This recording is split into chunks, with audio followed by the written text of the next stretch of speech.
You're listening to NestTalk, the best and most elite Baltimore Ravens podcast on the internet. Now, here's your host, Christopher Linfante.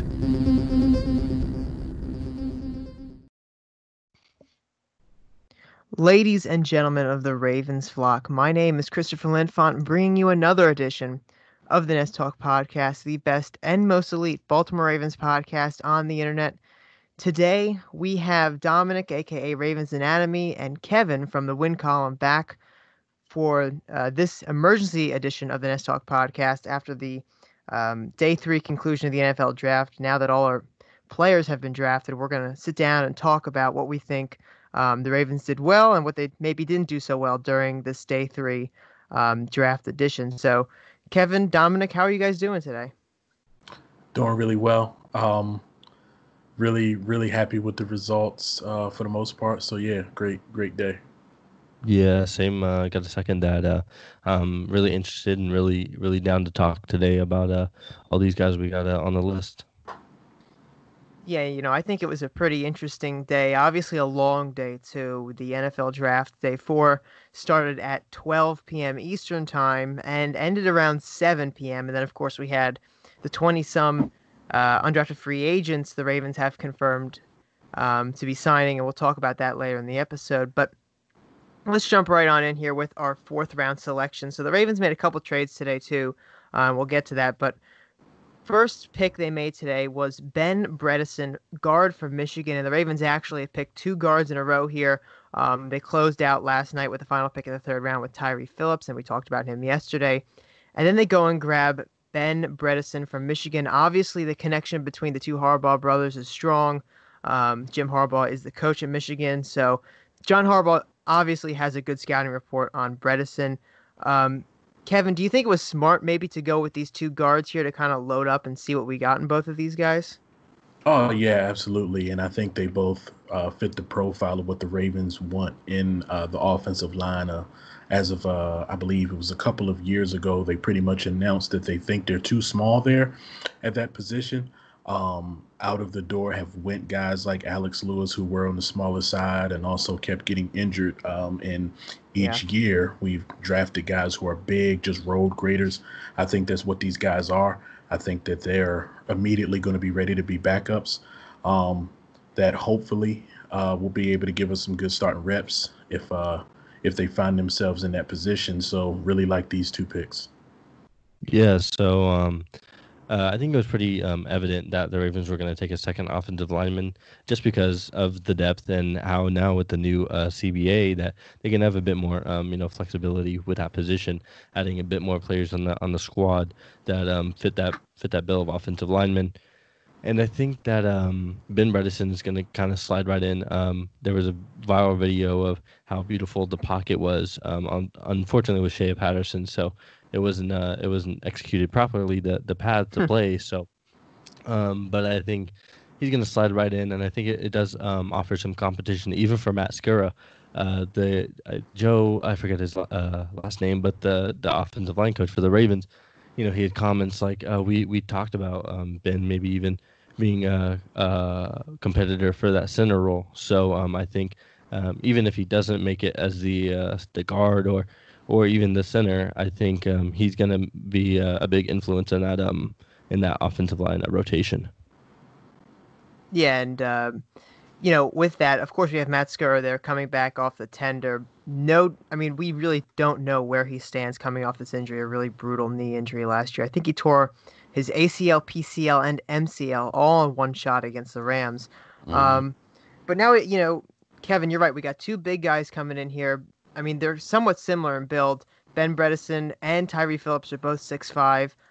Phillips is a little heavier, 331. Bredeson is 315. But I think overall in the interior of the offensive line, we've got a lot of competition now between these two new prospects, between Skura and, of course, Ben Powers, who, we can't sleep on. He was a fourth-round pick last year. So we'll see what happens inside. But, Kevin, I mean, I know it's super early to even think about this, but would you give anybody the edge, in the whole four-man battle for the two positions, center and right guard?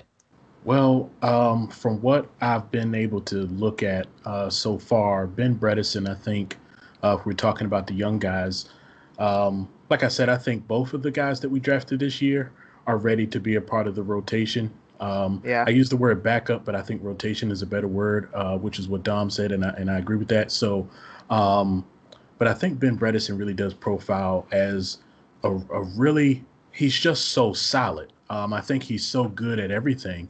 I wouldn't be surprised if he kind of vaulted up into a starting spot of the group that we have right now. But I don't see any reason if Matt Skura is healthy, I think that he earned his job last year. Um, I think that the line just plays so well that I really do think that maybe it, with Yonda retiring, I think that's the spot that's open, and maybe Bredesen takes it. Yeah, I completely agree. I think that with the competition that Michigan played and how well they played as a unit, I think if Bredesen is able to, acquire that same chemistry with Orlando Brown and Matt Skura or Bozeman or whoever the center may be, just with that rotation, I think he can really step in and maybe not make it quite as an impactful presence as Yonda is, but he can for sure fill some sort of hole that the Ravens do have right there. Yeah, most definitely. Should be a very interesting battle along this offensive line moving forward. But the Ravens just kept adding linemen on both sides of the ball here. They then went out and got a prospect. Honestly, I don't know too much about him, but I was watching some of his tape after we drafted him. I was kind of impressed in Broderick Washington. He's 6'2", 305 pounds, defensive tackle from Texas Tech. A lot of people like him. He had 39 tackles last year, 5.5 for loss, 2.5 sacks. So I feel like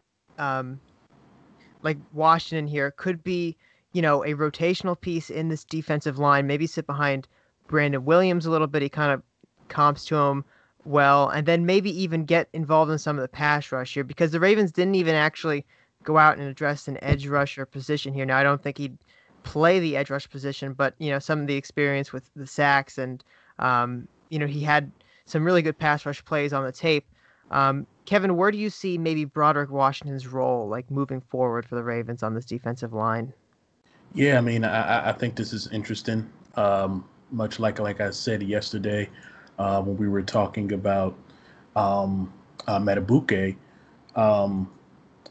the Ravens are kind of drafting these guys that are really versatile. Yeah. And it makes it hard to even say, okay, where do I see this guy playing? Because when you look at the film, this guy, Broderick Washington, is playing on the edge like almost all the time. So we know he's not that in NFL.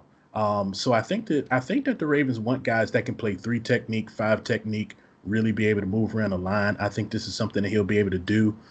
He's going to need some variance in his pass rush. He's a bull rusher. It looks like he doesn't have much outside of that bull rush move. But I think that these are really interesting defensive tackle picks. I think they're different from the past kind of picks with the versatility, the ability to rush the passer, and be able to have the power to stop the run. So I could see this guy kicked inside in that 3-4. I think Dalen Mack is going to be. I think Dalen Mack, they want to be the successor to Brandon Williams, and Matabuke and Washington, they want to be able to be versatile with it. Maybe they play some nose tackle, but can also move around.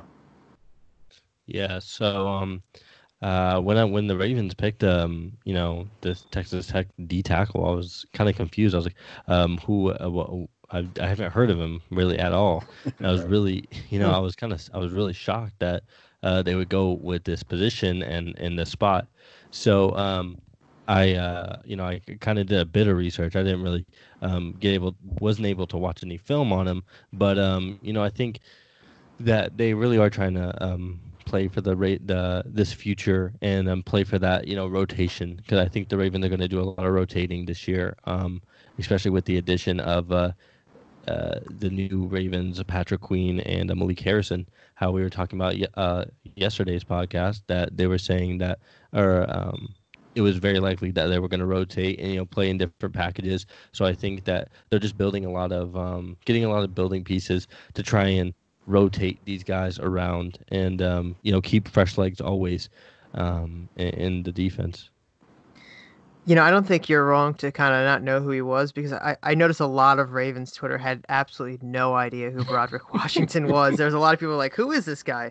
But no, going back to your point, Kevin, about the bull rush, though, I don't think the Ravens have that much of a problem with taking a raw prospect who maybe relies a little bit too much on the bull rush, because if we look back at last year, when I did my evaluation, my post-draft evaluation on Jalen Ferguson, I noticed that his main go-to technique in college to get him all these crazy sacks was that bull rush. Yep. As you know, Jalen Ferguson didn't have the best rookie season. He wasn't really asked to do that much, but what he ended up doing was setting the edge quite a lot for the Ravens. So they find ways to train these players, even if maybe they're reliant on the bull rush too much. But they'll find ways to implement. Which I think is a great point. Terrell Suggs was the same way. If you actually go back a little bit further, Sizzle was the exact same way. All he had was a bull rush, and then he got to the league, and all he had was a bull rush, but still was very productive.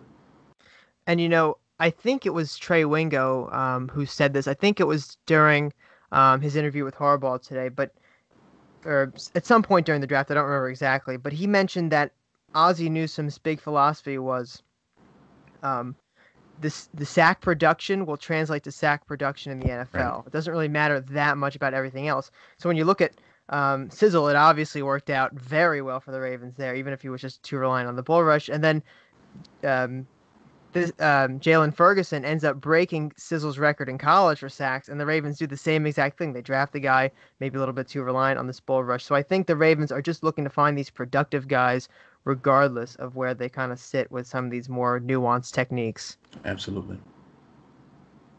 Okay, so that was our second pick today. And then, of course, we went on to make our third selection, this time in the 6th round. And the Ravens traded up for this one. So they traded with Minnesota, which I kind of thought was funny because Minnesota's the team we kind of scammed with Kerry Vedvik. But we ended up getting another receiver. So the second receiver in this draft class, who I'm very happy about, and I want to get you guys' take on him. James Prochet, one of the most targeted, I think he actually was the most targeted receiver in the NCAA last year. And Dom and I, before the episode, were talking about his hands. And he dropped, I think, Dom, you said 9 passes in total as an entire 4 years in college, which is just mind-blowing. So, yeah. Kevin, do you have any thoughts on the Ravens picking James Prochet here? Yeah, yesterday when we were talking about what other receivers maybe are out there that you had your eye on, this is the guy whose name came out of my mouth, but I immediately said, well, maybe there's some redundancy there. But hey, I'm super happy with this. So, I really like James Prochet.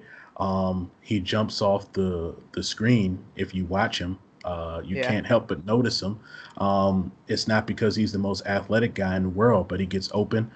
He always catches the ball, and he can make that acrobatic catch. As I said also yesterday, I started to evaluate players, and it started at wide receiver because we messed that up so much. And what I noticed is that when we sign guys, they're always really technical with really good hands.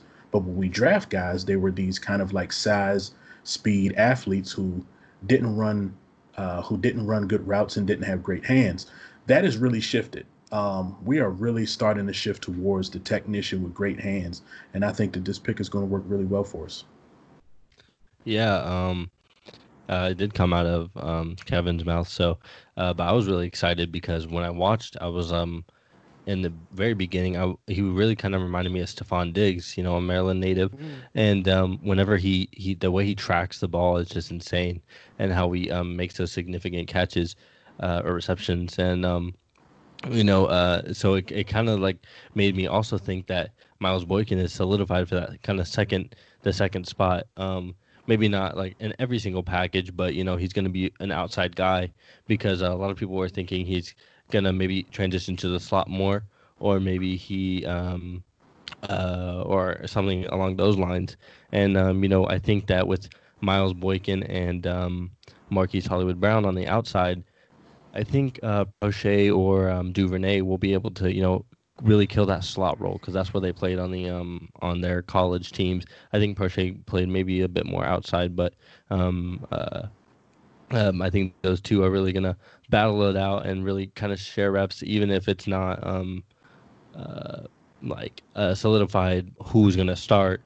But I think those two are really gonna fight it out, and I think they're both gonna really succeed on this offensive scheme.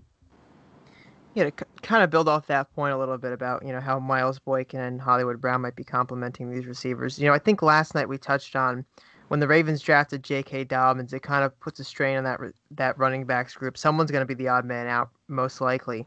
Mm-hmm. Now we're drafting two receivers here. So on the roster, you've got Hollywood Brown, Willie Snead, Jaleel Scott, Duvernay, Chris Moore, Miles Boykin, and of course Prochet here. That's 7 receivers right there. Not to mention Sean Monster, Antoine Wesley, and D'Anthony Thomas, who are kind of the back burners here. Who won't really do that much unless they have an insane preseason. But maybe 2 players are going to have to be the odd man out here. Yeah. I think it's going to be between Chris Moore and Jaleel Scott here. Now, I think honestly, I've been very vocal on this podcast that I'm not much of a Chris Moore fan. I think he's kind of disappointed when he's been given the chance to succeed at wide receiver. But I think he honestly will have a bit of an edge over Jaleel Scott here just because Chris Moore is a special teams contributor and Scott really doesn't have that. Kevin, do you agree there, or do you think maybe Scott could pull ahead? Yeah, I mean, I begrudgingly, however you say that word, I agree with you, and I don't want to. I have had a long-standing grudge with Harbaugh's love for special teams and how it's cost us talent. But at the same time, I mean, it's the third phase of football. It's really important. We're really good at it. So I get it.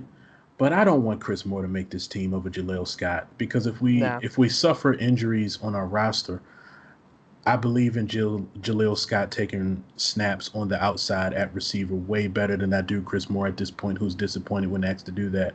I think back to when we drafted Marcus Smith in the 4th round, John Harbaugh's first year, and we didn't draft a receiver. We drafted a special teamer by drafting that guy, and it feels like we do that so much. So I hope that the odd man out is Chris Moore. Also, I think it does put Chris Moore and D'Anthony Thomas. I think I'm saying his name right. It puts those guys on notice though, because they've been talking about the fact that they think Prochet can return kicks and punts, and they've also been saying that about Duvernay. So I think both of those guys are really the guys who are truly on notice, but we'll see. Yeah. I don't really have much to say here, but I think that Chris Moore does contribute to special teams. But I like the point about Jaleel Scott and how he will step in there if one of our Miles Boykin or one of the bigger receivers goes down. So it's kind of a toss up, but honestly, I'd rather take Willie Snead, Prochet, and Duvernay over Chris Moore and Jaleel Scott. They can get off the team. I honestly couldn't care less.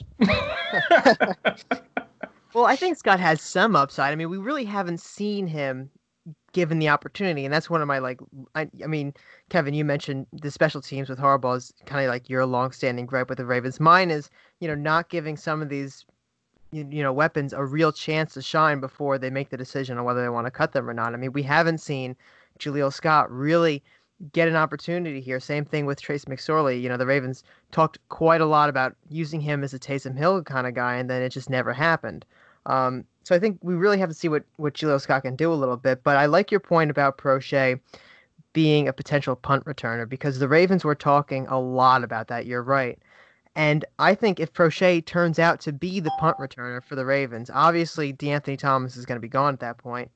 But that could also spell doom for Chris Moore because, Chris Moore does handle those things once in a while. And if they view Prochet as just the better special teamer of the two, that could get rid of Chris Moore and actually save Jaleel Scott's job. So it should be very interesting to see how this honestly, it's going to be a special teams battle that determines the Ravens wide receiver core, but it should be interesting to see how that plays out. That's very true. May I go on a small rant, please? A very Of small one. course, of course. It'd be a small one.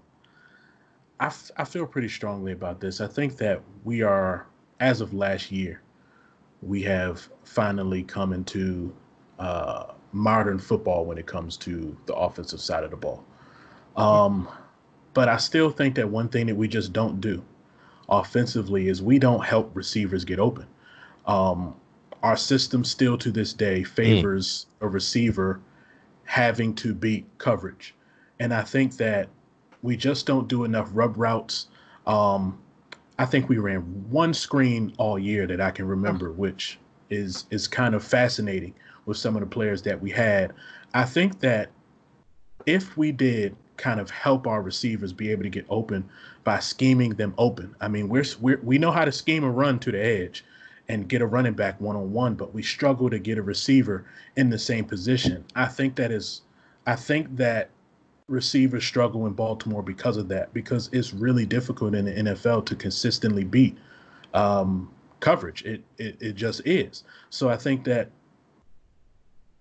we do lose talent a little bit sooner than we should. And in reality, is Jaleel Scott ever going to be 1,000-yard receiver in the league? Probably not.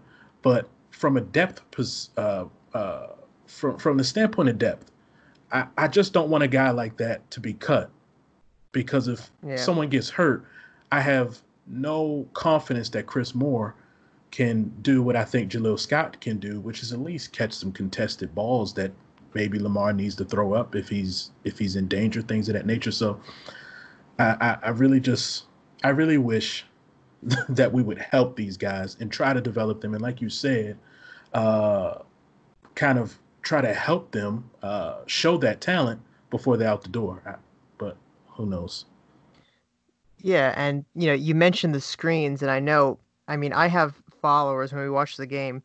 I have several that are asking me like, "When's the last time we thrown a screen?" Like, and every time they throw a screen, my mentions blow up because it's like the one screen the entire year. And I know, I'm sure you follow guys like Jeff Zrebick on Twitter and everything. Some of the best Ravens beat reporters. They say, up in the press box, every time the Ravens throw a screen, it's like a huge joke in the press box because they never do it. So Yeah, we're not running these kind of routes to get these guys open, and you're 100% right about that. So yeah, if we it's can kind of insane. move on, yeah, if we can kind of move on and build an offense a little bit around that, getting these receivers, allow them to get open instead of beating this coverage, I think it'd make it a lot easier for Lamar Jackson, who's already having an easy time, but it'd be even easier at that point for him throwing the ball. Right.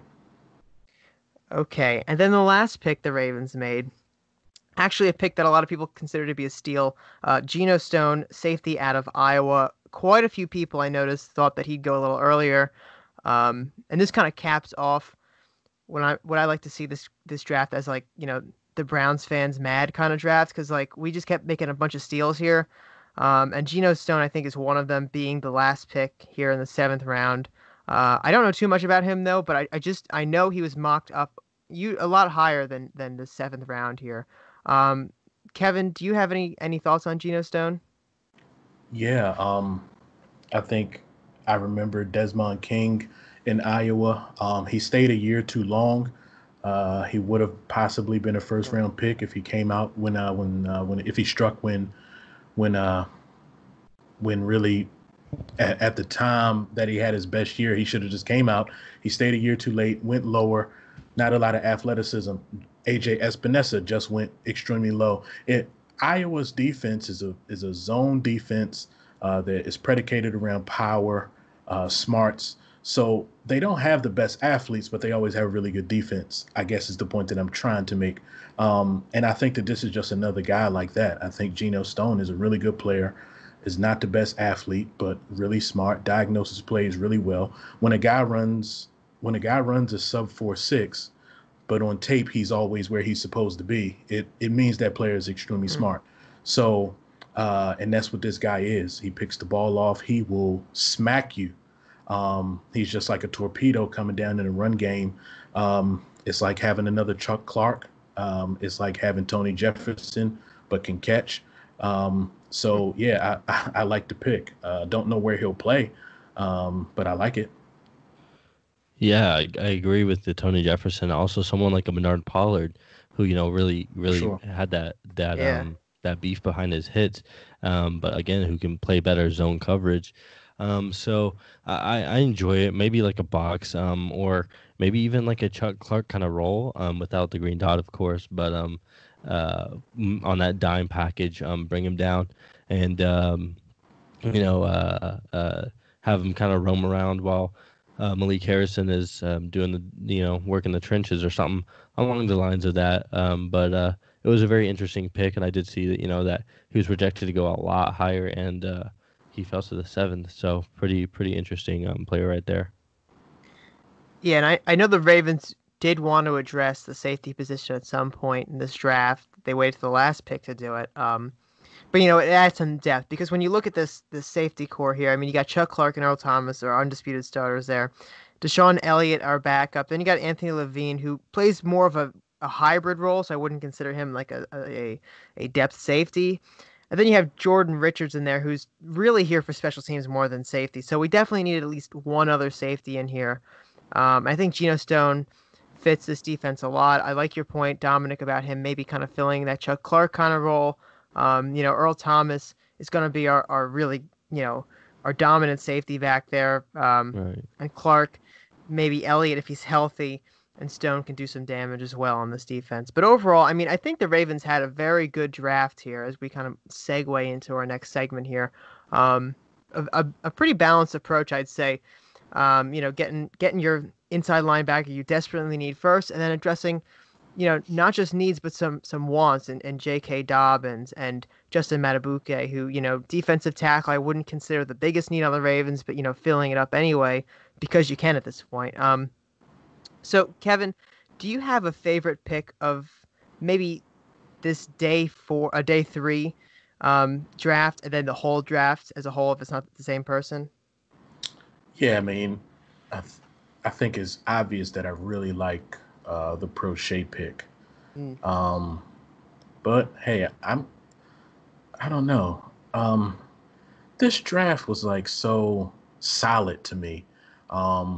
I don't know if the Ravens got any guy that I was like really beating on the table, hoping that they would get. So I would just say that I really like the receivers. It's a toss up between those two guys because I think they can make a quick impact.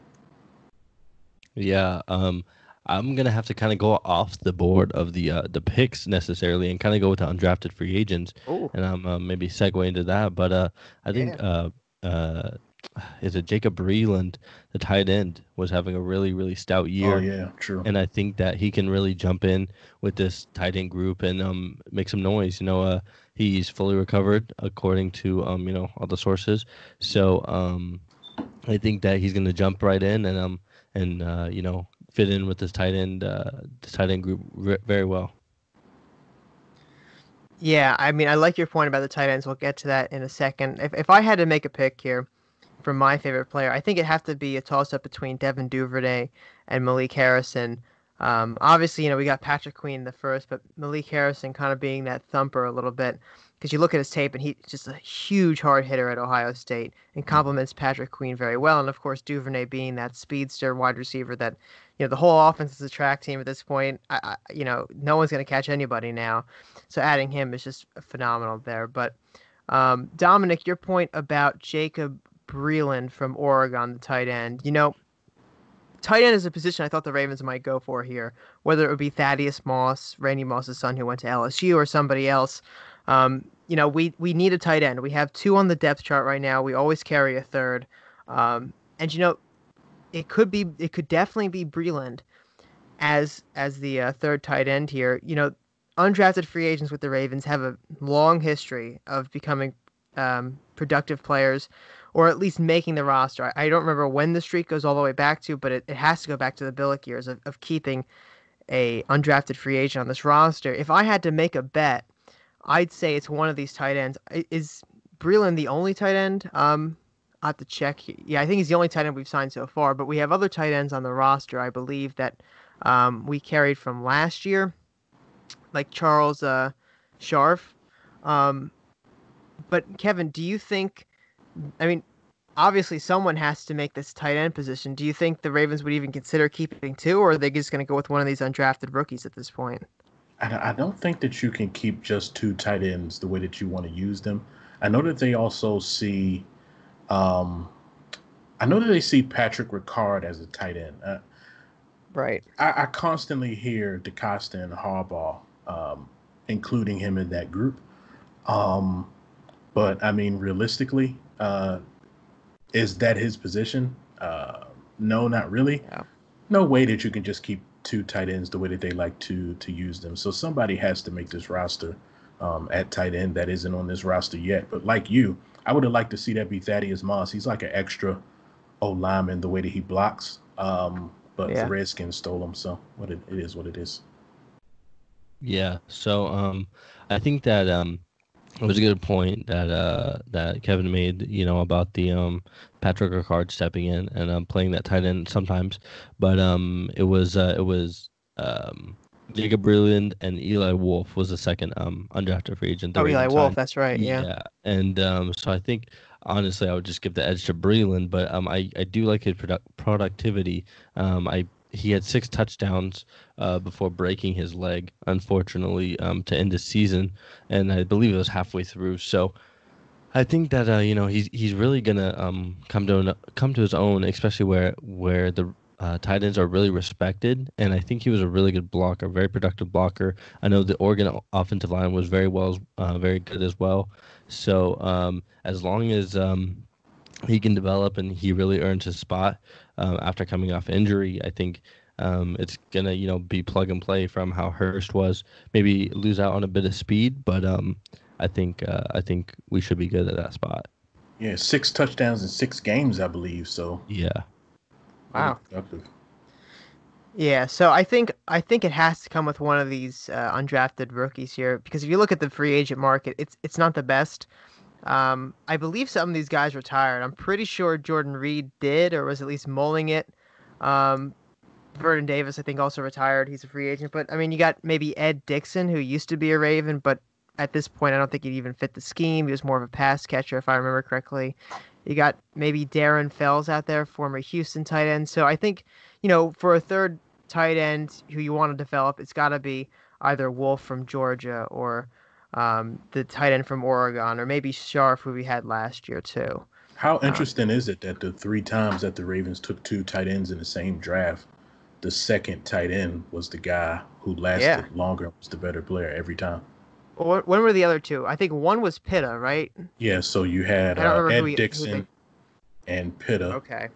And we know how that went. And then we had Max Williams and Nick Boyle, right? In the same draft class. Yeah, and Nick Boyle. That's right.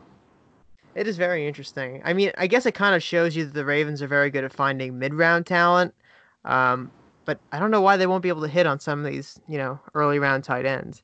I was very disappointed in Max Williams, though. I remember liking that pick a lot. Oh, yeah. I thought, man, when we took Max Williams, I was like, oh, my God. No one's going to be able to stop us. People. It was insane. And then and now Nick Boyle's one jumping over people. Which, I mean, just crazy. Okay, so let's just go over some of the other undrafted free agents here. And for our listeners out there that want to keep up at home, on BaltimoreFeather.com, you can find our whole undrafted free agent tracker. It took me quite a while to put this together, so that's where you can find all the undrafted free agents. And the Ravens still have 2 open slots at the time we're speaking right now, so this will probably be inaccurate by the time it comes out. But the Ravens signed Missouri center Tristan Colin Castillo. They signed James Madison University defensive end John Daka. Offensive lineman Dyshawn Dixon, who played at both San Diego State and Taft. Then, of course, Eli Wolf from Georgia. Utah quarterback Tyler Huntley. Nigel Warrior, safety from Tennessee. Then Tyson Williams, a running back from BYU. Josh Nurse, another Utah Ute. He's a defensive back. Then they added a guy who was on the show, Last Chance U, Chauncey Rivers, a defensive end from Mississippi State. Then they added this guy, Bronson Recksteiner, who I'm pretty sure is the son of the professional wrestler. I don't know if you guys follow that, but he is. putting this together, I noticed that he was the son of a professional wrestler. He plays running back, but more of like a fullback role, so that should be kind of fun seeing him knock people over. Um, then they also signed Iowa linebacker Christian Welch, defensive back from Redlands, Jeff Hector, Jalen Moore, wide receiver from UT Martin, Wake Forest punter Dom Maggio, UNC defensive tackle Aaron Crawford, Marcus Willoughby, defensive end from Elon, and then Khalil Dorsey, Northern Arizona University, and I don't see what his position is here. Let's see if I can find that. I think he's a defensive back. That's what he is. And then they also signed Clemson offensive lineman Sean Pollard, Jacob Breland, we already talked about him, tight end from Oregon, and then Nick Vogel, who is a kicker from UAB. And that is the entire 20-man class so far. So, Kevin, do you have any of these prospects you want to touch on?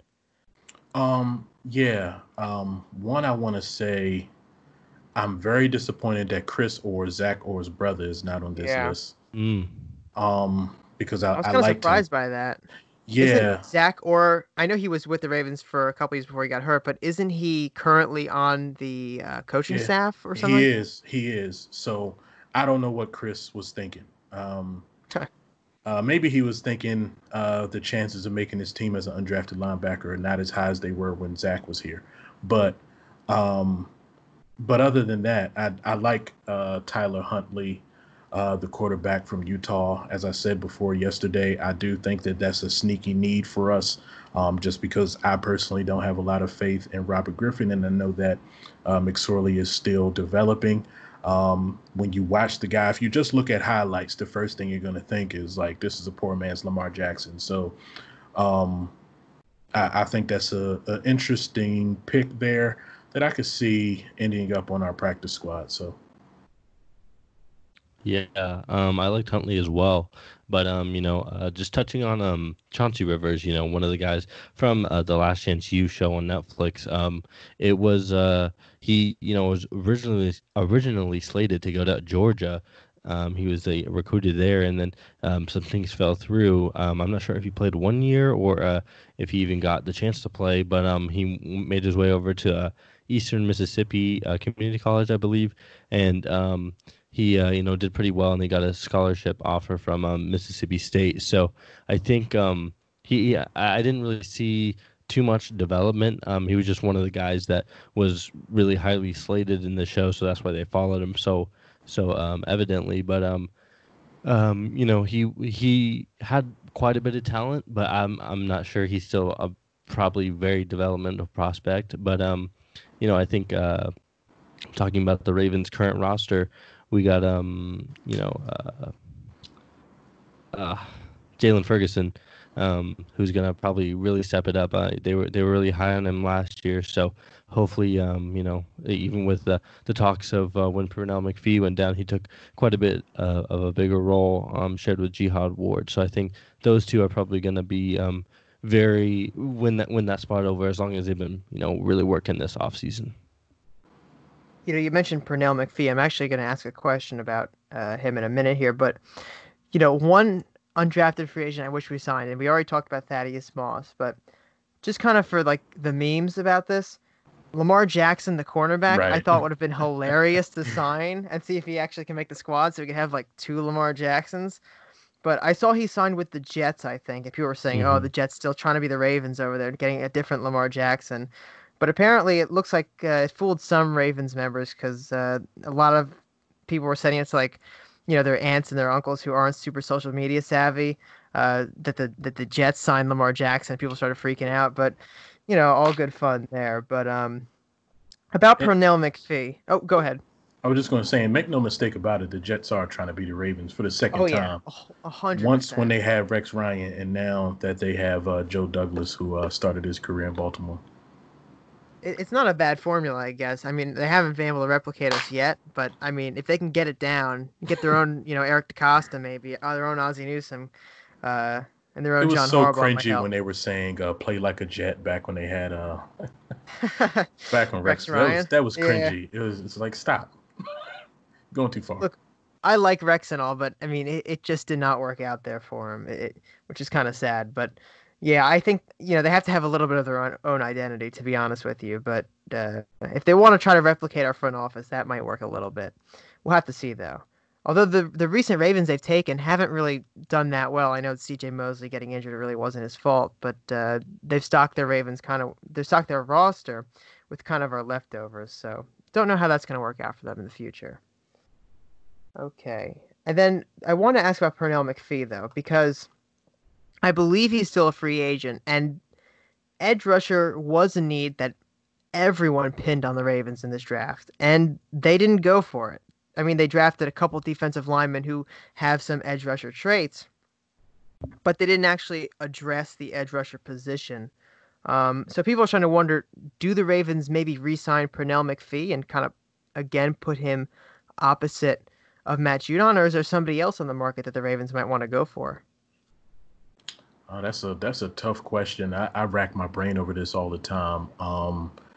I like Jalen Ferguson. As you said, I think that he already showed that he's going to have great upside in the run game, setting the edge. It's all about putting together the pass rush for him. He is so much like Terrell Suggs.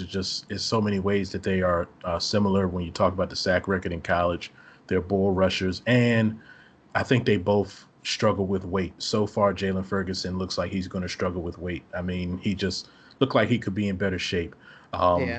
So let's hope he's not just slamming tasty cakes right now during the quarantine. So I mean, if he comes back in shape, I like him. I like Judon on the other end, but you do need depth there. That's a great question. I think that's all you can do.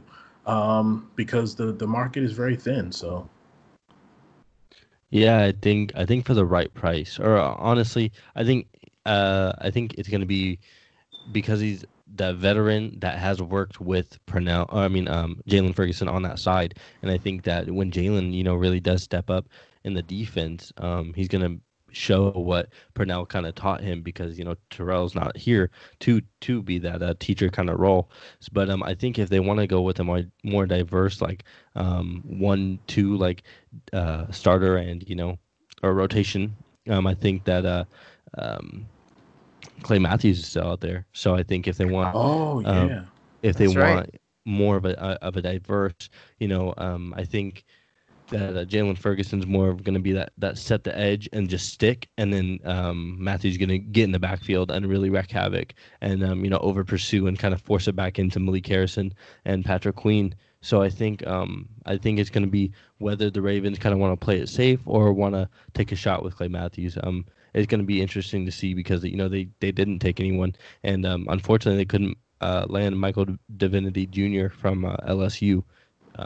Which I saw, reports that the Ravens had an interest in him. So it really is going to be an interesting position to check out. Yeah, you mentioned Clay Matthews, and I believe when he first got released by the Packers a couple of years ago, I think we talked about this before, Dom, on another podcast, that the Ravens had interest in him at that point. It didn't come to fruition. I don't know whether or not they have interest in him again. But another name that's out there who basically everybody thought would be signed by now is Jadeveon Clowney. There's been Ravens fans clamoring for him. I don't know why he hasn't signed yet. I know he didn't have the best season, honestly, last year with Seattle is very disappointing. But you'd have to imagine to sign somewhere now, he'd have to take a lot less money than maybe a lot of people were thinking. Do either of you see Clowney being an option here?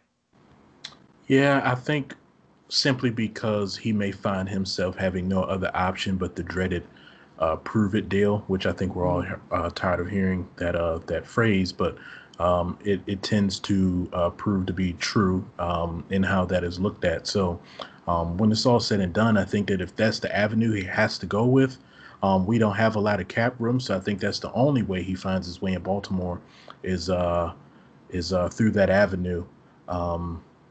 So yeah.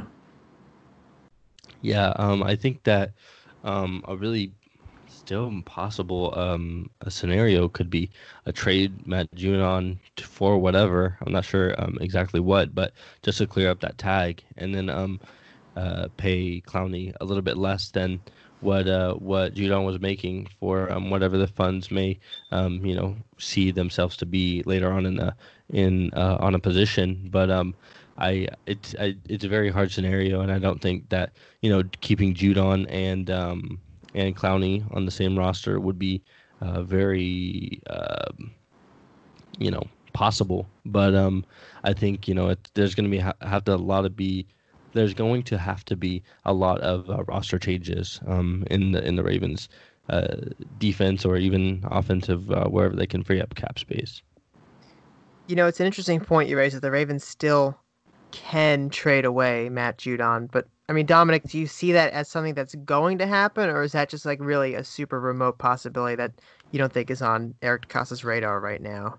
I think that's something that really should happen because I don't see, especially with the recent drama that Yannick Ngakoue is in right now. I don't really see Judon being that much of a attention grabber. Not necessarily in the market, but as in like a personality on Twitter or whatever. But he's really loved here in Baltimore, so I think Eric DeCosta really should look because he's a good player and he really does fit in the scheme that they've drawn up so far. So I think that it's probably should be a high priority on the list. Is it? I'm not sure. I'm not in the Ravens room, so I think that keeping Judon really should be high on the list of things to do. Yeah, I want us. Oh, sorry. I was gonna ask you where you stand on that position. That's all. Yeah. You know what? I'm really like even when we talk about the defensive tackles they took this year, I keep saying how interesting it is because when it comes to the pass rush and our defensive line, I feel like I have a hard time making a really defined statement about it because I really don't know where we're going. I see a hint of our system may be a little bit different than what it used to be. In Baltimore, you set the edge. You do not rush the passer. You stopping the run is the you kind of funnel exactly, it to the middle. Exactly. And I was struggling to say that I'm extremely tired, but that is what I was trying to get to. And it looks like the sack production that we've been really struggling to get is making them think a little bit differently about how we look at that. So I really want to see what happens this year. I want to see if we really do take if we allow our guys to just go and get the quarterback. No more kind of hold the line, make sure it's not a run first. You know what I mean?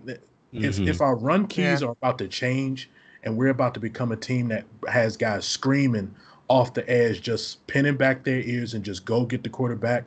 I think that means that you have to have Matt Judon on your team. I think that means that you just ride it out with this thing, and if you can't sign him after this year, he probably has his best year as far as sacks, and you can trade him for the world. You know what I mean? Right. I really have. I don't know what to say other than that. I don't know where we're going right now.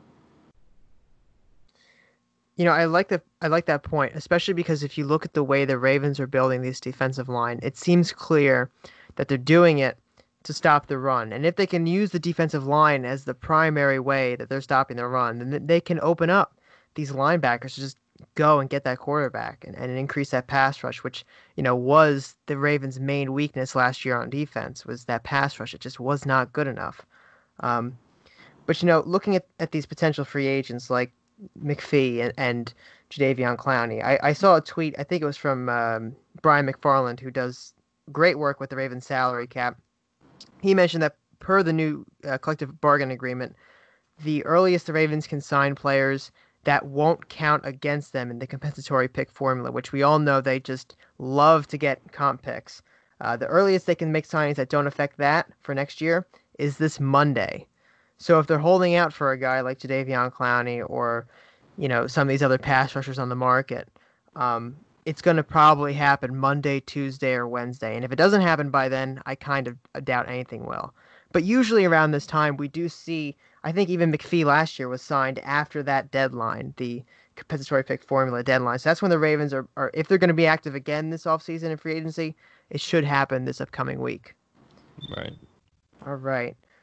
Well, I think that's it for today's episode of Nest Talk. We've gone through the entire day 3 of the draft. And for those of you that missed our other 2 episodes for draft coverage, you can find that. Just go to the podcast feed, scroll down a little bit. You'll see them there. Our emergency episodes. Thank you guys both, Dominic and Kevin, for joining me for this draft coverage. We had a blast talking about the Ravens. And then Nest Talk will be back again next week on the regularly scheduled time again on Thursday night into Friday morning.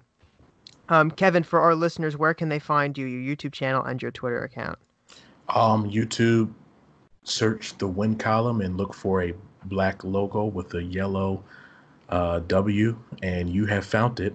And on Twitter, Instagram is check TWC. Yeah. And Dominic, where can they find you at? Yeah, just at RavensAnatomy on Twitter and YouTube. And quick question for you guys: are you guys as excited as I am to see what the rookies' numbers are? Because I know there's a few that have already, J.K. Dobbins 27 and Malik. Patrick Queen 48. So I'm really excited for those, and hopefully we're all occupied until at least May, just checking on film and stuff for our new Ravens. I'm always excited about silly stuff like that, but yeah. I'm even more I get super excited about when teams change their jerseys.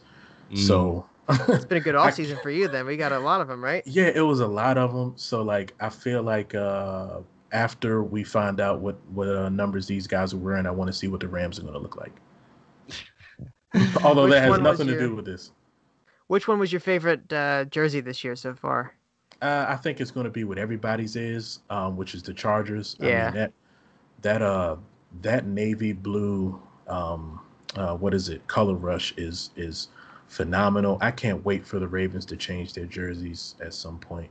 And honestly, I mean, I don't want any Ravens fans to hate me for this, but those Patriots jerseys are dope. I mean, really? Yeah, I think they're really dope. Well, I'm going to have to disagree with you there, man. I don't like those Patriots jerseys at all, but I got to agree with you, though. The Chargers jersey, that one's real nice. It kind of reminds you of like a throwback jersey, but I'd like to see the Ravens eventually do some sort of throwback thing. I know they had copyright issues on the original logo, but if they could ever get that back, those were some sick-looking jerseys. I'd love to have those back. I want the Ravens to change their colors. I mean, I know everybody's going to hate me for saying that. Oh, yeah. Purple and black is it does not really go together. I think we need to get a better third color in there than gold. I think it should be like silver or something. Yeah, I think gray would be really nice. Like I see a lot of people mock up some gray unis and all gray, and then the logo or whatever. But yeah, and I can see gray. Yeah, I like a dark metallic gray or something. I don't know, but I like the Chargers, but I also like the Bucks. Dude, the Bucks were just throwing it back and just. I don't know. The Bucks were really, really nice to me. Yeah, that would be my third for sure. Kind of them and the Patriots are tied. Really, the Patriots it's just the color rush jersey. So I'm really talking about the away jersey. I think the away jersey is cool. Okay. I just loved the little exchange the Falcons and the Panthers had when the Falcons. Did you see that, Kevin? When they released their jerseys and they were kind of clowning on each other. Right. Yeah. The Falcons' response with the Cam Newton text was just amazing. That was great. For those of you that didn't see it, the Falcons released their jerseys, and the Panthers basically made a video. What was the movie that was from? It was an Adam Sandler movie where it was like the prison players or whatever. I don't remember the name. But there's an Adam Sandler movie where prisoners play football, and they basically showed it was like just like that jersey, and the Falcons came back and threw some shade about Cam Newton towards them. So it was all in good fun, though. But pretty funny. Okay, well, you can find me at Chris Linfante on Twitter, and then, of course, the Baltimore Feather at BMore Feather, and the NestTalk Podcast at NestTalk Podcast on Twitter. If you've made it this far, make sure you give us a like, a 5-star rating, depending on where you're listening to this. Follow us on iTunes, Spotify, YouTube, Overcast. Wherever you're listening to this, make sure you do that. Helps us out a lot. Show it to your friends. And yeah, we'll be back again with Nest Talk back to its regular time on Thursday. So thanks again to Kevin and Dominic for joining us.